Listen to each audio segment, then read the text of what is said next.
Assalamualaikum warahmatullahi wabarakatuh. Selamat pagi. Bertemu kembali dengan Pak Imam dalam pelajaran Bahasa Indonesia. Pada minggu yang lalu, Pak Imam memberikan 3 soal. Soal yang pertama berkaitan dengan mengapa judul puisi itu diberi nama Tuhan kita begitu dekat. Kemudian soal yang kedua adalah memparafrasekan puisi Tuhan kita begitu dekat karya Abdul Hadi WM.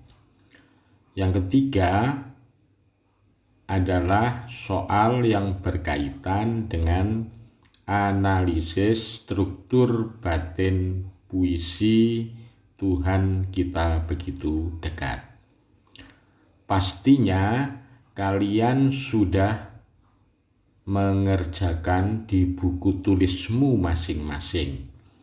Nah, sesuai dengan janji Pak Imam, pagi ini Pak Imam akan membahas ketiga soal tersebut. Nah, sebelum membahas soal itu, kalian siapkan dulu buku tulismu yang isinya pekerjaanmu dan cocokkan serta simak penjelasan Pak Imam di bawah ini. Anak-anak, Tuhan kita begitu dekat karya Abdul Hadi WM. Itu material puisinya. Tuhan kita begitu dekat sebagai api dengan panas. Aku panas dalam apimu. Tuhan kita begitu dekat seperti kain dengan kapas. Aku kapas dalam kainmu. Tuhan kita begitu dekat seperti angin dengan arahnya. Kita begitu dekat. Dalam gelap kini aku nyala pada lampu padamu. Itu karya Abdul Hadi WM. Sekarang dari puisi tersebut, pertanyaan yang harus dijawab untuk yang pertama adalah mengapa puisi tersebut diberi judul Tuhan kita begitu dekat. Nah, kalau misalnya kalian membaca puisi ini, maka kalian setidak-tidaknya bisa menangkap isinya meskipun itu secara global. Tapi kalian mesti harus membacanya dengan cermat. Kalau asal-asalan, kalian pasti tidak akan menemukan makna puisinya itu meskipun itu secara global. Makanya ketika kalian membaca puisi itu syaratnya harus pelan-pelan, perlahan-lahan, dinikmati, dirasakan, dihayati, ya. Nanti akan ketemu kata kuncinya. Nah, kata kuncinya itu adalah kedekatan manusia dengan Tuhan. Kalau misalnya sekilas kan kalian dapatkan kunci, kata-kata kunci seperti itu, kedekatan. Ya, kata kuncinya kedekatan. Kedekatan siapa? Kedekatan manusia dengan Tuhan. Sehingga akhirnya kalian bisa mengutarakan jawabannya dengan menggunakan kalimatmu sendiri. Jadi kalau misalnya ada sebuah pertanyaan, mengapa puisi tersebut berjudul Tuhan kita begitu dekat, maka jawabannya adalah puisi tersebut berjudul Tuhan begitu dekat karena puisi tersebut secara umum berisi tentang sebenarnya kita sangat dekat dengan Tuhan. Nah, ini yang jawabannya yang ini. Ya. Jadi mengapa puisi tersebut berjudul Tuhan kita begitu dekat? Puisi tersebut berjudul Tuhan begitu dekat karena puisi tersebut secara umum berisi tentang sebenarnya manusia sangat dekat dengan Tuhan. Itu.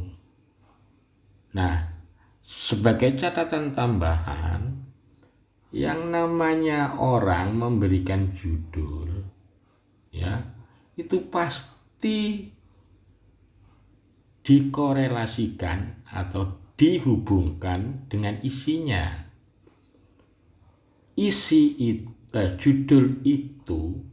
Judul itu pasti mencerminkan isi secara keseluruhan puisi tersebut.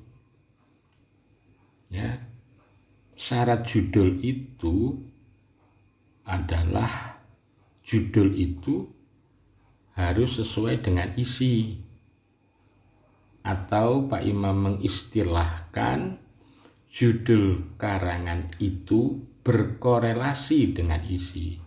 Berkorelasi dengan isi itu artinya berhubungan, berkaitan, bertalian dengan isi. Ya, jadi judul bertalian dengan isi. Jadi jawabannya pasti hal ini.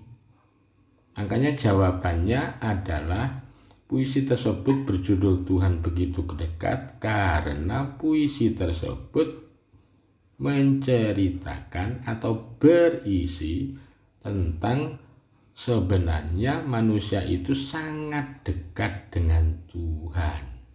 Begitu. Itu jawaban soal yang pertama. Paham? Nah, kalau sudah paham, lihat sekarang jawabanmu. Coba kalian periksa jawabanmu itu bagaimana. Jika jawabanmu itu salah, betulkan nanti ya. Betulkan, sempurnakan jawabanmu. Jadi caranya menjawab seperti ini. Ya, yang saya lingkari ini. Ya, tuh. Nah, sekarang selanjutnya soal nomor 2. Soal nomor 2 itu berkaitan dengan memparafrasekan puisi menjadi bentuk prosa. Saya ulangi lagi, yang dinamakan memparafrasekan puisi itu artinya mengubah bentuk karangan yang satu, dalam hal ini puisi, dijadikan prosa. Jadi kalau misalnya soalnya berbunyi, parafrasekan puisi tersebut agar kamu mudah memahami, maka itu artinya kalian disuruh mengubah bentuk puisi menjadi bentuk prosa. Nah, itu. Nah, yang perlu kalian perhatikan, jika puisinya ada 4 bait. Coba ini ya, ini bait pertama ya. Bait yang pertama. Bait pertama ini bait kedua, ini bait ketiga, ini bait yang keempat, maka hasil parafrasenya ke dalam bentuk prosa itu ya ada 4, tapi bukan 4 bait, menjadi 4 alinea. Jadi saya ulangi lagi penjelasan pembelajaran minggu yang lalu. Kalau keterangannya minggu yang lalu kan begini, Pak Imam mengatakan, kalau puisinya terdiri dari 4 bait, maka parafrasenya menjadi 4 alinea. Kalau misalnya puisinya terdiri dari 2 bait, maka parafrasenya terdiri dari 2 alinea. Kalau puisinya terdiri dari 3 bait, maka parafrasenya terdiri 3 alinea. Jadi pasti ini berkaitan. Karena ini puisi Tuhan kita begitu tegak terdiri dari 4 alinea. Ini 1, ini 2, ini 3, ini 4, ada 4 bait. Maka jawabannya nanti ya pasti terdiri dari 4 alinea. Dalam bentuk prosanya itu loh ya. Dalam bentuk prosanya itu terdiri 4 alinea. Alinea pertama itu ini. Alinea kedua itu ini. Nomor 2. Alinea ketiga ini yang ditandai menjorok ke tengah itu. Alinea yang terakhir yang keempat ini. Ini yang keempat. Dari mana alinea pertama itu diperoleh? Dari memparafrasakan bait yang pertama. Paragraf kedua, bait kedua diparafrasakan menjadi alinea kedua. Bait yang ketiga diparafrasakan sendiri dalam satu alinea menjadi alinea yang ketiga. Demikian paragraf bait yang keempat diparafrasakan menjadi alinea yang keempat. Jadi isinya klop. Ya. Nah, gitu. Jadi itu kan teorinya, penjelasan yang saya terangkan pada minggu yang lalu.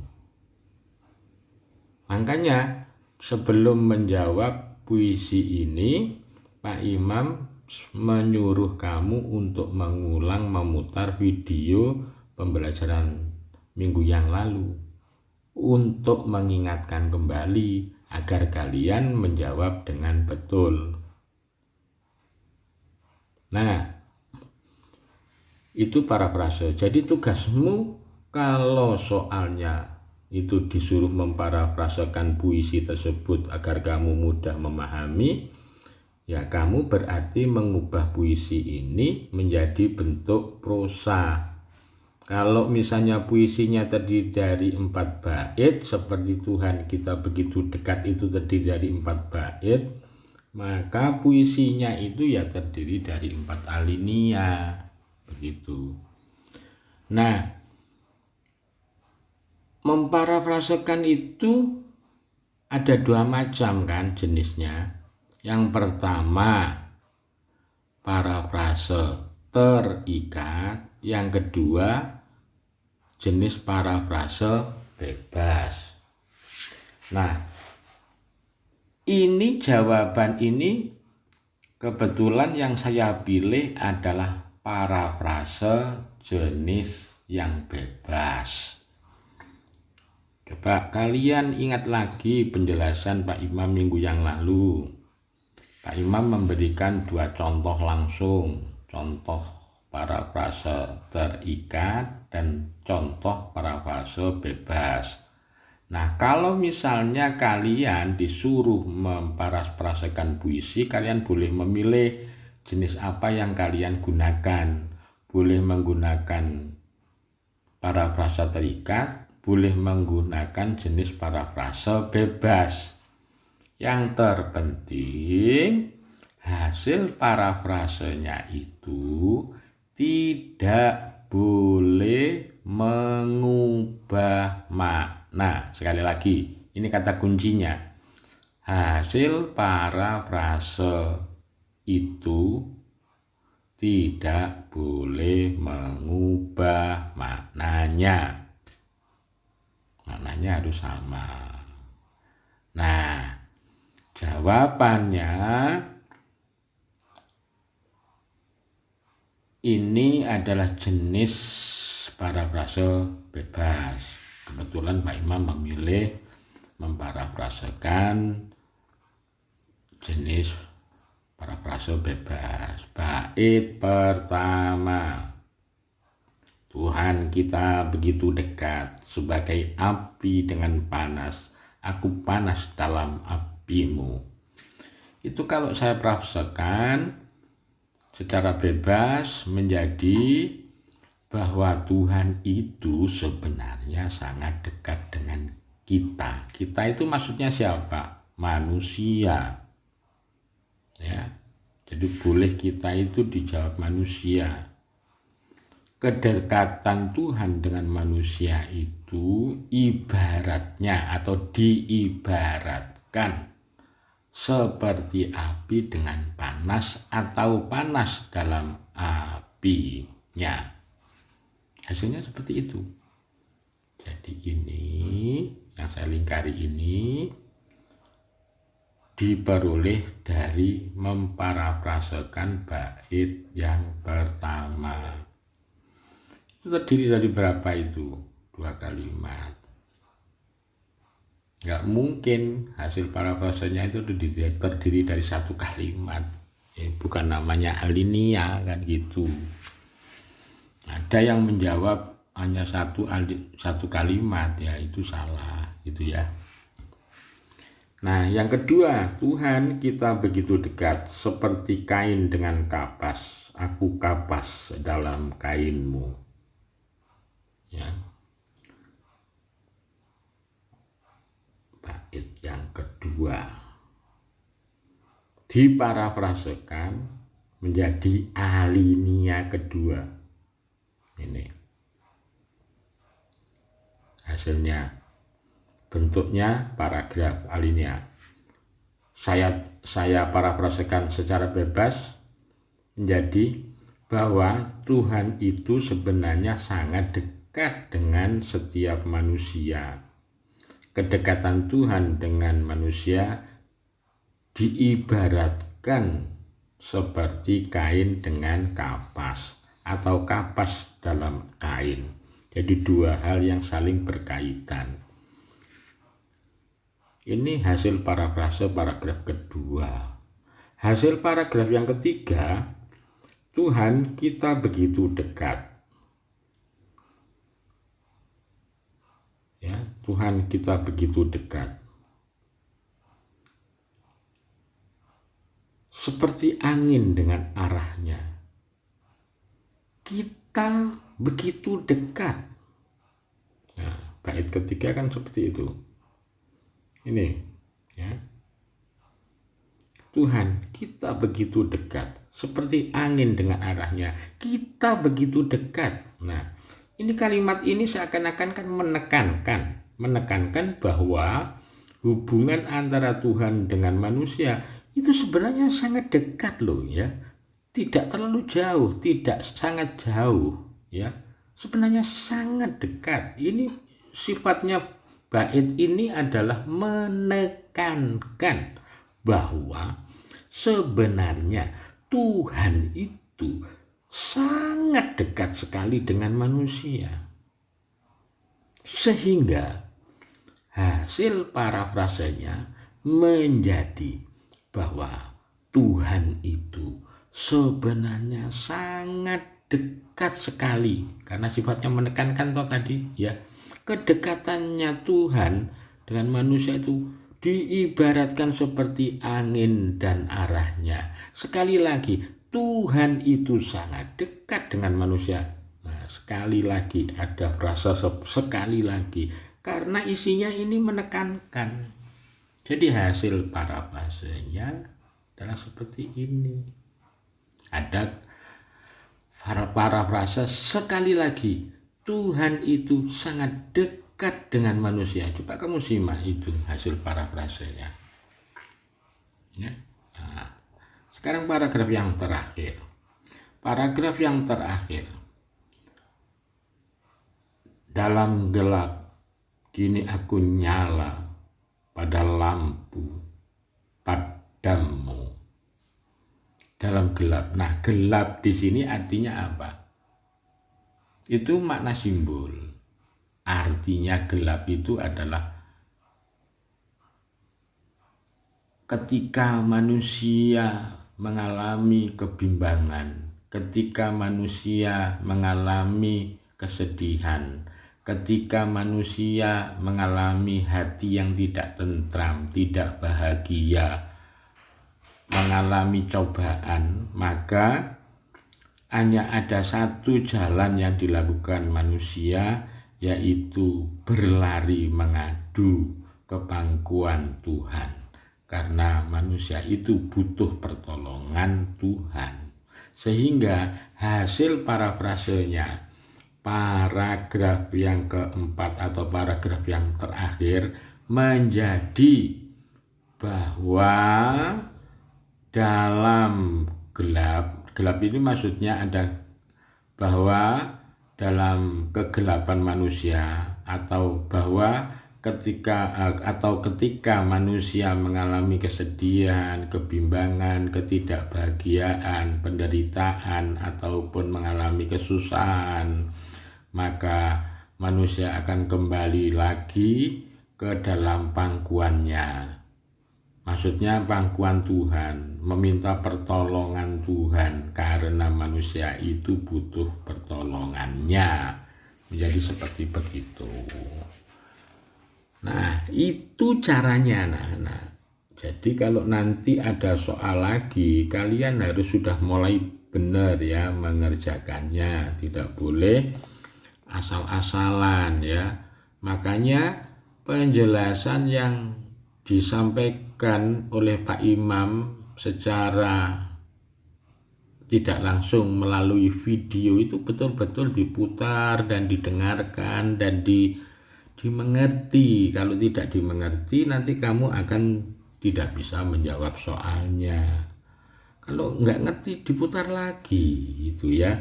Nah, ini hasil jawaban dari parafrase Tuhan begitu dekat. Nah, sekarang kita menginjak soal yang nomor 3. Soal yang nomor 3 itu bunyinya, analisislah puisi Tuhan begitu dekat itu dari aspek struktur batinnya. Itu artinya kalau kamu disuruh menganalisis dari struktur batinnya, nah Nah, ini struktur batinnya.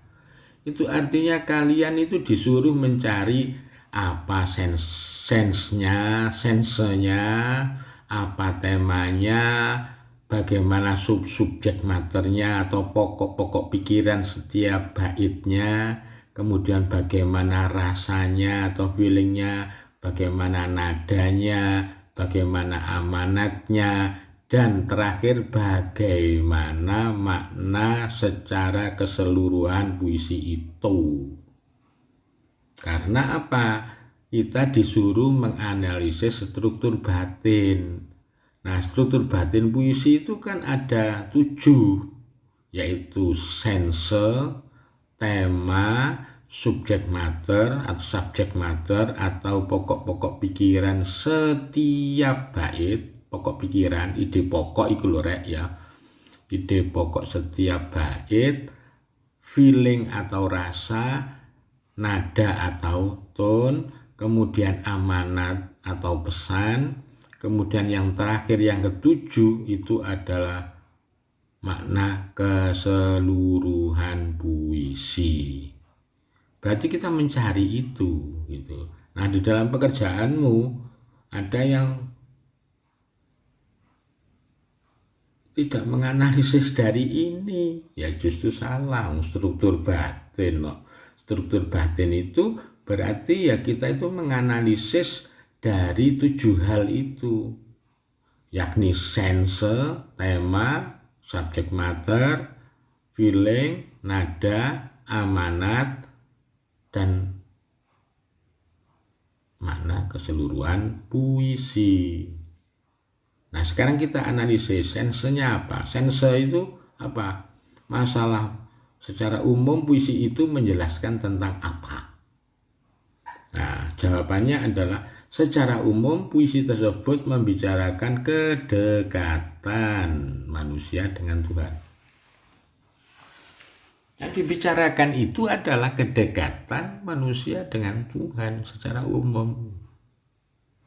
Masalah umum yang dibicarakan dalam puisi itu kan itu sebenarnya dari larik pertama sampai larik terakhir. Itu yang namanya sense. Berarti kita sudah menganalisis sensenya. Nah, tema itu apa? Tema kan gagasan pokok yang menjiwai seluruh isi karangan. Hampir-hampir sama dengan sense. Jawabannya. Jadi tema puisinya itu, yaitu tema puisi tersebut yaitu religiositas penyair, ya, sikap religius penyair bisa dijawab seperti itu ya. Boleh beda jawabnya asalkan maknanya sama. Sikap religius penyair yang ditunjukkan maksud saya, yang ditunjukkan dengan kedekatan manusia dengan Tuhan. Jadi itu temanya. Jadi secara umum tema puisi itu adalah berbicara tentang religius, tema religius ya. Tema ketuhanan.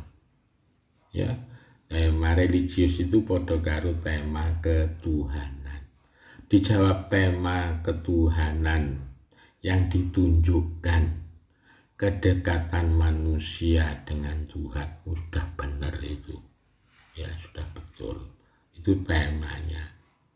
Jadi temanya itu adalah tema religius atau tema ketuhanan yang dirasakan penyair, yang ditunjukkan dengan kedekatannya manusia dengan Tuhan. Itu tema. Nah, sekarang subject matter. Apa yang dimaksud dengan subject matter?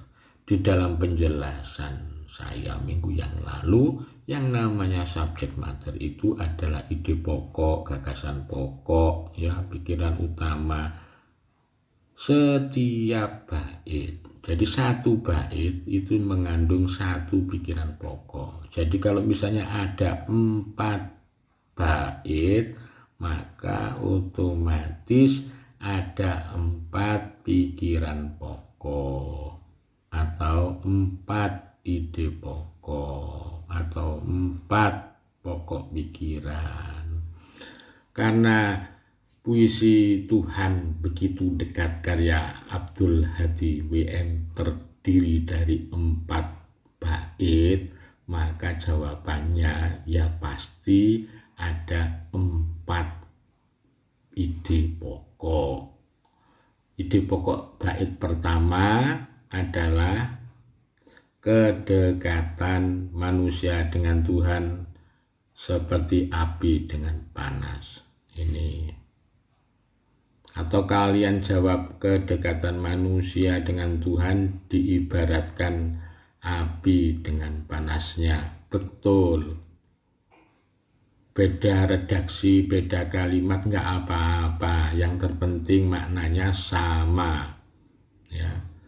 Yang kedua, ya, subjek mater bait kedua. Kalau kalian baca, maka ide pokoknya adalah kedekatan manusia dengan Tuhan seperti kain dan kapas. Nah, ini atau dijawab, kedekatan manusia dengan Tuhan itu diibaratkan seperti kain dengan kapas. Yo betul, artinya sama ya. Terus bait yang ketiga, ide pokoknya apa? Ide pokoknya adalah kedekatan manusia dengan Tuhan diibaratkan seperti angin dan arahnya. Ini bait yang ketiga. Ya, bait yang terakhir, pokok pikirannya apa? Pokok pikirannya adalah ketika situasi kegelapan, manusia senantiasa mendekat kepada Tuhan, pasti mencari Tuhannya. Dijawab begitu juga boleh ya. Dalam situasi kegelapan manusia akan mendekat kepada Tuhan. Itu betul, nggak apa-apa gitu ya. Nah, yang dimaksud situasi kegelapan itu apa? Situasi ketika manusia itu sedih, susah, tidak gembira, cemas, galau, baper, bete ya. Ya pasti akan mencari Tuhan untuk mendapatkan pertolongan dari Tuhan, begitu. Nah, itu adalah berkaitan dengan subjek mater. Jadi di situ ada 4 jawaban. 4 jawaban itu kenapa kok terdiri dari 4 jawaban? Ya karena puisinya tadi terdiri dari 4 bait. Rumusnya kan 1 bait pasti mengandung 1 pokok pikiran atau 1 ide pokok, kan begitu kan? Ya. Karena terdiri dari 4 bait ya pasti ada 4 ide pokok, ada 4 pokok pikiran ya, ada 4 gagasan pokok gitu ya. Itu subjek mater. Padha karo goleki ide pokoknya setiap paragraf, itulah yang namanya subjek mater itu ya. Nah, sekarang menganalisis struktur puisi dari struktur batinnya itu yang keempat itu adalah dari rasa atau feeling. Rasa atau feeling itu apa? Rasa atau feeling itu adalah perasaan penyair ketika menulis puisi. Ketika menulis puisi itu perasaannya Abdul Hadi WM itu dalam suasana yang bagaimana? Itu namanya feeling atau rasa. Nah, ketika menulis puisi tersebut, jika kalian baca puisinya lagi dari awal hingga akhir larik, maka perasaannya penyair, perasaannya Abdul Hadi WM yaitu religius, atau dijawab khusyuk. Betul, nggak apa-apa, khusyuk atau religius, betul, nggak apa-apa, itu sama-sama betulnya. Nah, sekarang nada itu apa? Nada itu sikap penyair kepada pembaca. Jadi bagaimana sikapnya Abdul Hadi WM kepada pembaca? Sikapnya penyair kepada pembaca, jika kalian membaca puisinya dari awal hingga akhir, maka penyair itu tidak bersikap apapun, ya tidak bersikap apapun kepada pembaca. Karena puisi ini bersifat perenungan. Jadi penyair tidak mempunyai sikap apapun kepada pembaca. Mengapa penyair tidak mempunyai sikap atau tidak bersikap, ya, tidak bersikap kepada pembaca? Karena puisi ini sifatnya adalah individual, pribadi, perenungan. Bahasa lainnya itu kontemplasi. Kontemplasi itu artinya perenungan itu. Paham ya? Nah, kita lanjutkan pembahasan berikutnya. Ya, maaf ya. Nah, amanat. Bagaimana amanatnya? Amanat itu kan pesan. Ya, kalian sudah paham. Tata nilai apakah yang ingin disampaikan kepada penulis, atau pesan apa yang ingin disampaikan kepada penulis? Ada dua. Kalau misalnya kalian membaca secara perlahan-lahan dari larik pertama sampai larik terakhir, pesannya Abdul Hadi WM kepada pembaca itu ada dua.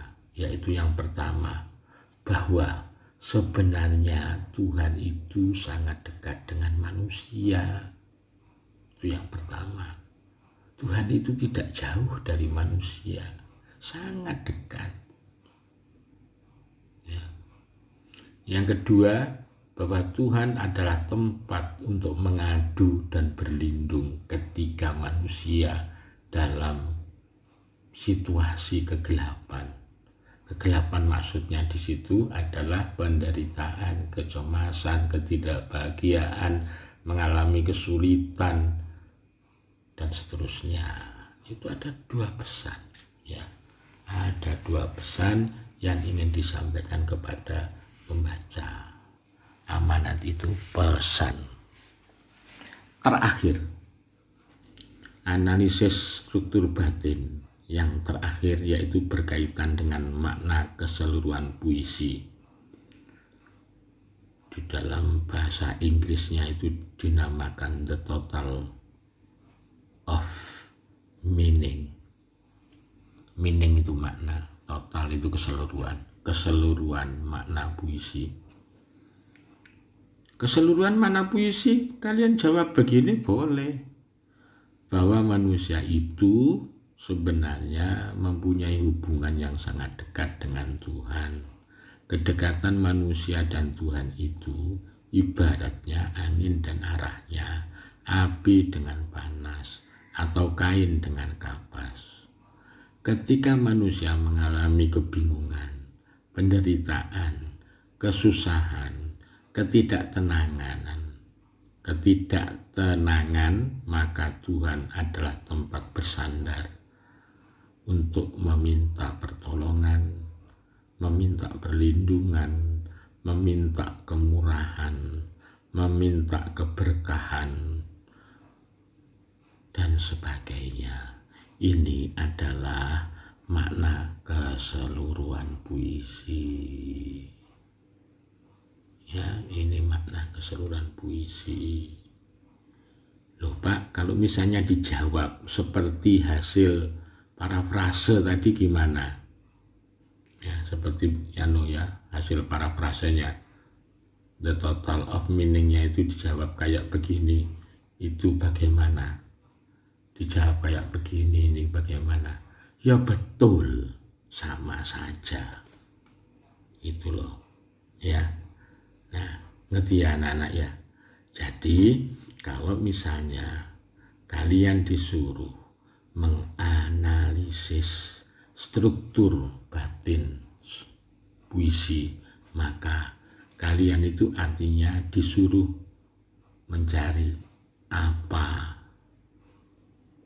sensenya, apa temanya, apa subjek maternya, apa rasanya, bagaimana nadanya, bagaimana amanatnya, dan bagaimana makna keseluruhan puisinya.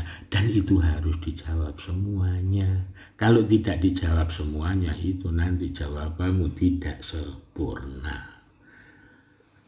Nah, itulah anak-anak penjelasan, pembahasan puisi Tuhan begitu dekat yang terdiri dari 3 soal tadi. Nah, kalian cocokkan hasil pekerjaanmu. Kalau misalnya hasil pekerjaanmu itu salah, langsung dibetulkan, ya. Jadi tugasnya adalah membetulkan jawabanmu sendiri-sendiri di buku tulismu. Tidak perlu disetorkan Pak Imam. Pak Imam sangat percaya kepada kalian bahwa kalian adalah anak-anak yang bisa dipercaya. Jangan malas. Sekali lagi pesan saya yang terakhir, kalau misalnya mengikuti pembelajaran online itu dibaca dari awal hingga akhir supaya gak kecelik. Wong perintahnya itu gak disuruh menyetorkan ke Pak Imam, kamu setorkan. Itu artinya apa? Artinya kamu tidak membaca perintahnya, petunjuknya, pembelajaran. Ya, jadi kalian mulai sekarang harus teliti, harus cermat. Tidak boleh gegabah, tidak boleh dibaca sekilas, nanti salah akhirnya, gitu loh.